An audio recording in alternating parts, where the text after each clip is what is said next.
We're going to talk about the start counter, giving you an example you're actually going to remember even better. And then we're going to talk about, it's not as full of an arc as it should be, but we're going to actually see how change the power of the arc by using these parameters in the pulse mode. That is to say, start counter, then we still have power as we've seen in other examples. This parameter here is small enough.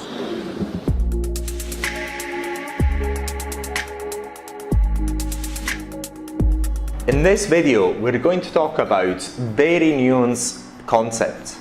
Very nuanced concepts. Very, very important, this video, because by understanding these nuanced concepts, then you're able to actually assimilate better the most important concepts of this new device, the Beautyteck Plus. So it's very, very important, this.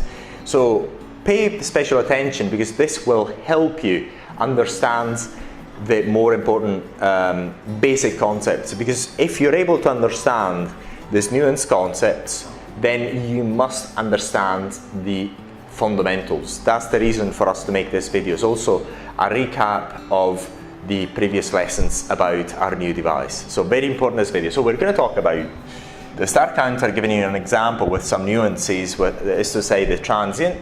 We're going to talk about the transient period again, so you're actually going to remember even better.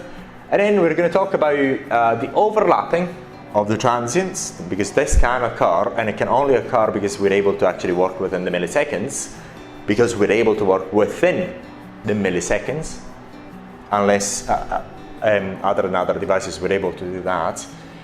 And we'll see what happens when the pulse mode, the transients overlap. Now we're going to go, first of all, once again, to recap this very fundamental concept.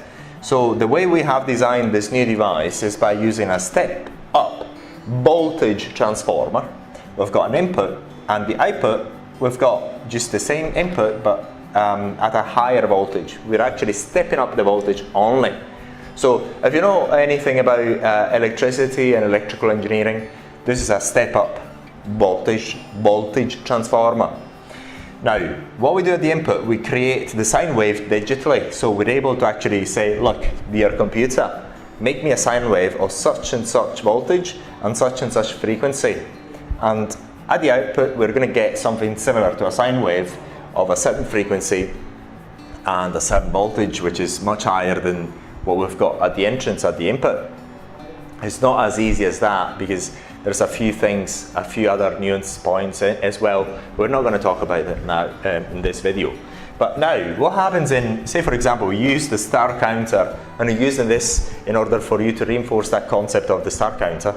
We're saying, dear star counter, the star counter is the function where we're actually setting the maximum duration of the arc, the maximum arc duration.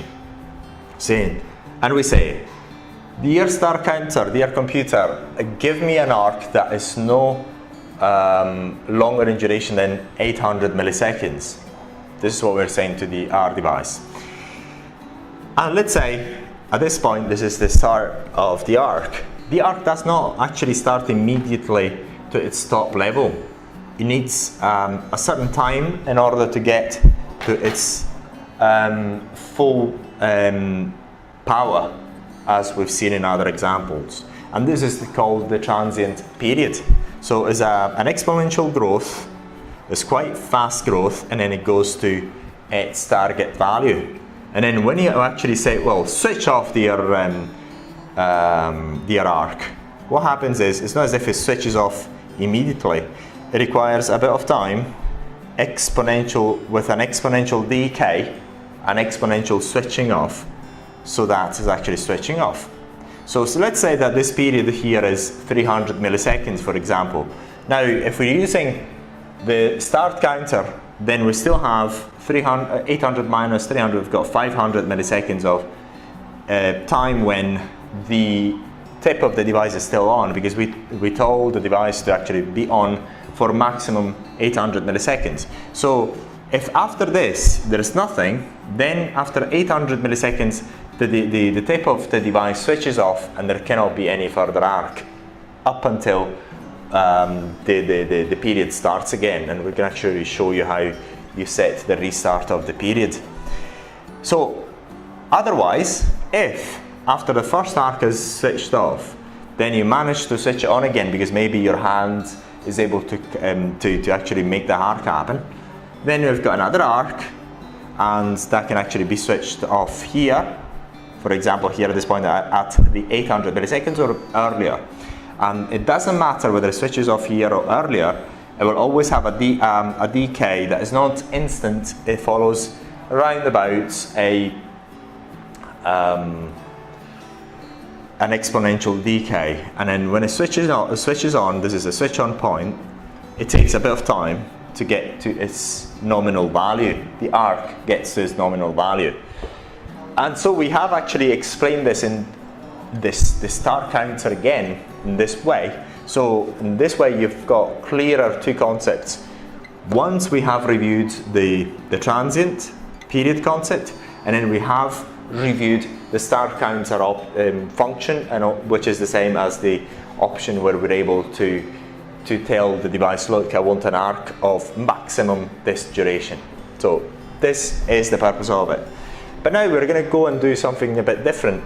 Is to say, at this moment in this example, when the arc decays completely, the arc hasn't actually switched on again. But what happens if, and this is a practical example which you're going to see in a minute, what happens if, when I actually tell the arc to switch off, within 2 to 3 milliseconds, for instance, I'm just saying, for instance, we switch on the arc again, which is this example.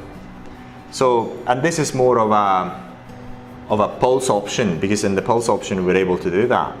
So what happens is, so when we switch on, the arc is on as earlier, we've got the exponential growth and is on, and then we're switching off. When we're switching it off, then we've got an exponential decay, and then let's say we switch it on again electronically, digitally, just a few milliseconds after we've switched it off. In this case, if that's the case, what happens is the arc hasn't actually decayed completely, it's still on, and we're telling the device to start on again here at this point. So what happens is, what we've got as a result is this is to say the summation of this plus this, this plus this, this plus this, this plus this, this plus this, and this is something of the sort of this. So of the sort of this graph, that is to say the arc spikes on, there it stays on for a while, then it decays really quickly, but actually it does not switch off. It gets round about to this point, for instance, it stays there for a while after the transition period is actually telling it to go up, and it goes up again. And this way you're actually able, this concept is quite important, because then it explains us how the pulse mode can be used as another means of controlling the power or intensity of the arc. That is quite important because of that as well. So in this video we have reviewed the start counter, we have reviewed the transient, what happens at the transient period and what it is, and then we actually talked about the overlapping, and we're going to do a couple of examples. We're going to show you a couple of examples right now so that these concepts are going to be even clearer. So watch the rest of the video, and if you have any questions, please let us know. In this part of the video we're going to show you the two examples. One is the start mode and the pulse mode. So in the pulse mode, what we're going to do, we're going to show you how you can control the intensity of the arc by controlling the timing of the arc when the pulse, let's say the pulse time in the pulse mode is in the region of 50 or 100 milliseconds, because at that point when we're working at 70% or 60%, we already in the switch off mode, we're already working in the transient time, so the arc does not extinguish fully. So I can actually see how you can control the intensity, the power of the arc by changing the timing of the arc. And again, it's because we're working at very fast switching time, and we're working at the transition time. This is why it's good to know physics, and this is why we insist in teaching you about the transient of the arc, because this explains this phenomenon, and hence you've got another tool to control the intensity of the arc. So because we're able to control the intensity of the arc, especially using voltage, but also you can actually do it in the pulse mode using the duration of the arc when this parameter here is small enough, between 50 and 100 milliseconds. And this parameter here, the rate is in the region of 60 to 70%. So let's gonna get into that first of all with the pulse mode. And as usual, we're gonna show you on my preferred model, which is my lovely hand. So we're gonna work at 50 milliseconds, and the work time is gonna be 13 milliseconds, which is a 26 switch on percent rate. And we're gonna see what we get here on my hand. So we get the arc. It's not as full of an arc as it should be, but we're going to actually see how we're going to increase the arc intensity power when I go to 78, for example. So it's quite an intense arc. It's almost as if it's full arc. So we're going to show you what happens when I get to full mode here, almost full. So the arc is almost full power. So like if I show you better here. So what we're doing actually, we are changing the intensity of the arc by changing this parameter here. I'm going to get back to 7 just again to show you the difference. 7 milliseconds out of 50. So, and the difference is amazing. I can actually even get on a part of my hand where there's no calluses, and there's a continuous arc, but it's a lower intensity because of the duration of the arc. And we are perhaps not actually fully hitting the transition period, the overlapping of the transition periods of the on and off. Now we're going to go into the start mode. So we actually, this part of this video is for you to make sure that, so that we're sure that you do understand that you can change the power of the arc by using these parameters in the pulse mode. As to say, a pulse time of 50 or 100 milliseconds, and then when you're working at this sort of rates, you're actually hitting the overlapping of this on and off transition periods there. So really the arc is not switching off completely at this stage. So very, very important that. Whereas if we're working a higher pulse time, that does not happen, because we're not working at the transition mode. So we're going to go into the start mode just to show you.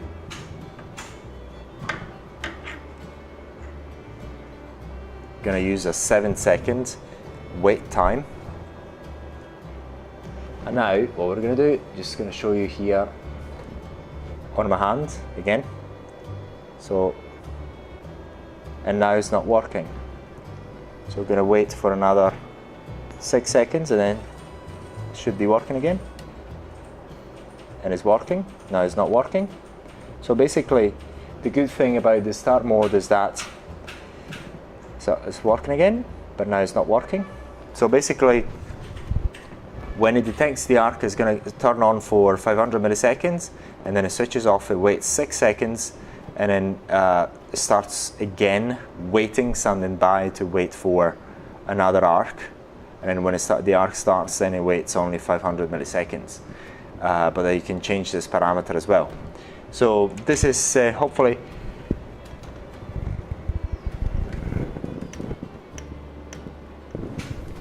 so this is all for this video. Hopefully it's been of interest, and should you wish to know more, by all means get in touch.